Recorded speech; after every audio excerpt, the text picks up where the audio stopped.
Assalamualaikum warahmatullahi wabarakatuh. Saya Febri Jaizati Syalagan ingin mempresentasikan hasil dari proyek Deep Learning dengan judul penerapan algoritma MLP pada head speech.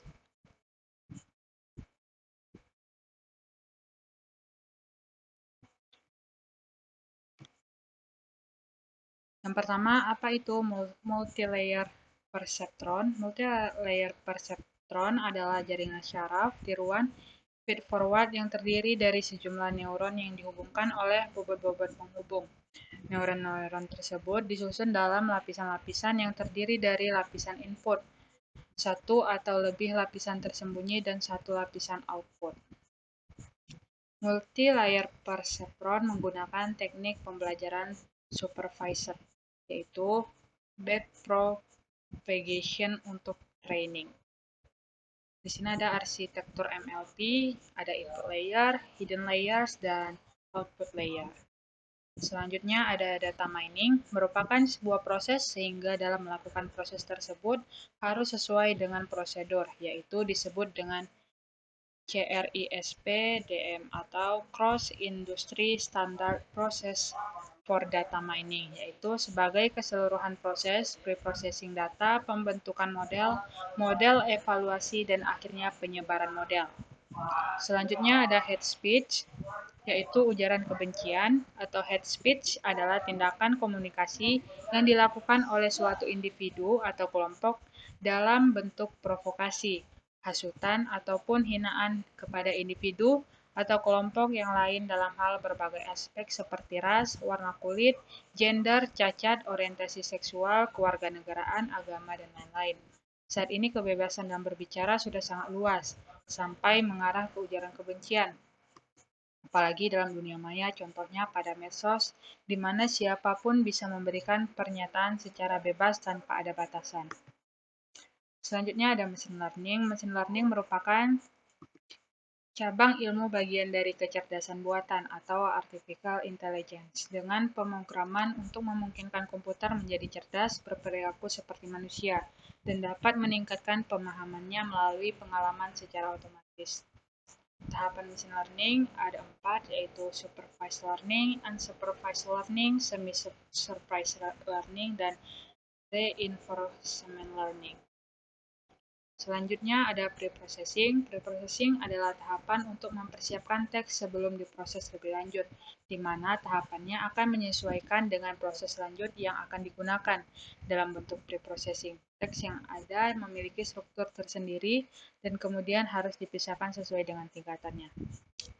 Kedua ada Twitter. Twitter adalah salah satu dari sekian banyak media sosial yang ada di Indonesia. Twitter merupakan media sosial yang cukup populer di Indonesia, dengan fitur tweet dan retweet yang dimilikinya. Langsung saja ke proyeknya. Di video selanjutnya sudah melakukan cleaning data dan preprocessing data. Nah, di sini langsung saja ke penerapan algoritmanya. Yang pertama ada import library. Selanjutnya import dataset menggunakan library pandas. Nah, di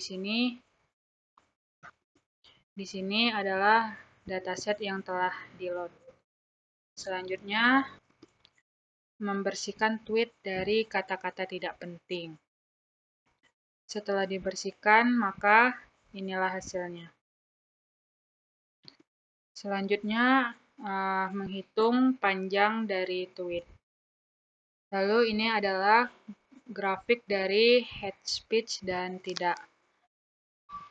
Nah, di sini 0 adalah non-head speech, ada 7.608, dan head speech 1 yaitu 5.561. Ini adalah untuk pembobotan data menggunakan vectorizer. Selanjutnya ada smooth, yaitu untuk mengatasi imbalance class agar data tersebut menjadi balance. Selanjutnya untuk menampilkan ini adalah grafik data yang telah dibalancekan kelasnya. Selanjutnya ada pembagian dataset. Total keseluruhan data ada 15.216. Total data latih 12.172 dan total data tes 3.044. Selanjutnya ini adalah kalkulasi dari data trade. Nah, selanjutnya masuk ke melatih algoritma MLP. Nah, di sini adalah conversion metric dari MLP. Selanjutnya yaitu menghitung dari akurasi. Di sini didapat akurasi MLP ada 93%, lalu presisi MLP 83%, recall MLP ada 87%, specificity MLP ada 84%, dan F1 MLP ada 85%. Langsung. Dan di sini ada classification report MLP dengan average 85%. Selanjutnya ada codingan untuk menentukan skor AUSI kita dan visualisasikan kurva RAUSI kita. Ini adalah codingannya. Dan setelah itu ada codingan untuk melihat kurva. Dua ini adalah codingannya dan dapatlah kurva seperti ini. Dan yang terakhir codingan untuk prediksi kalimat. Prediksi kalimat yang pertama ada cebong kampret dan hasilnya negatif. Nah, berarti di sini cebong kampret termasuk ujaran kebencian atau termasuk kalimat hate speech. Dan yang kedua ada prediksi kalimat saya mahasiswa UMRI, termasuk kalimat positif.